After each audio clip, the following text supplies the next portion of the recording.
சிவகார்த்திகேயன் இந்த கேரக்டரில் நடித்திருந்தால் ஓப்பனாக பேசிய அமீர் கான். வணக்கம் செய்திப்புணல் நேயர்களே.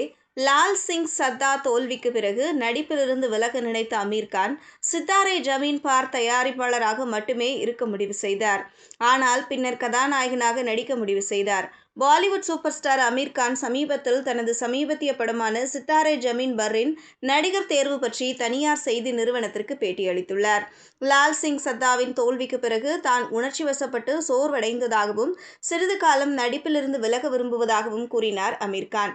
சித்தாரே ஜமீன் பர்ரின் தயாரிப்பாளராகவே தொடர வேண்டும் என்ற எண்ணத்துடன் இயக்குனர் RS பிரசன்னாவை அணுகினார். பிரசன்னா ஆரம்பத்தில் ஏமாற்றமடைந்தார். ஆனால் அமீர் கான் ஒரு தயாரிப்பாளராக தொடர்கிறேன் என்று கூறினார்.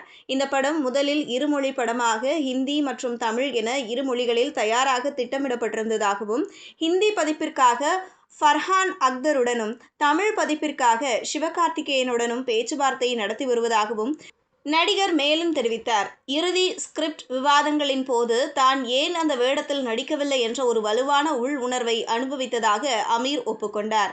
சுமார் ஒரு வாரம் யோசித்த பிறகு மிகுந்த மகிழ்ச்சியடைந்த பிரசன்னாவிடம் தனது மனமாற்றத்தை வெளிப்படுத்தினார். அமீருடன் பணிபுரியும் வாய்ப்புக்காக கிட்டத்தட்ட 8 ஆண்டுகளாக காத்திருந்த இயக்குனர் அந்த வேடத்திற்கு அவர் உண்மையிலேயே சரியானவர் என்று அவரை நம்ப வைத்தார். ஃபர்ஹான் மற்றும் சிவகார்த்திகேயனுக்கு முன்னர் செய்யப்பட்ட உறுதிமொழிகளில் இருந்து பின்வாங்குவதில் ஆரம்பத்தில் தயக்கம் இருந்த போதிலும் இறுதியில் அமீர் கதாநாயகனாக நடிக்க முடிவு செய்தார்.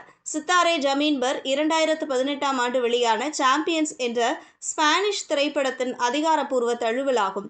இந்த படம் இந்தியா மற்றும் உலகம் முழுவதும் நல்ல வசூலை பெற்று வருகிறது என்பது குறிப்பிடத்தக்கது. இதுபோன்ற செய்திகளை தெரிந்து கொள்ள செய்திப்புணலுடன் இணைந்திருங்கள்.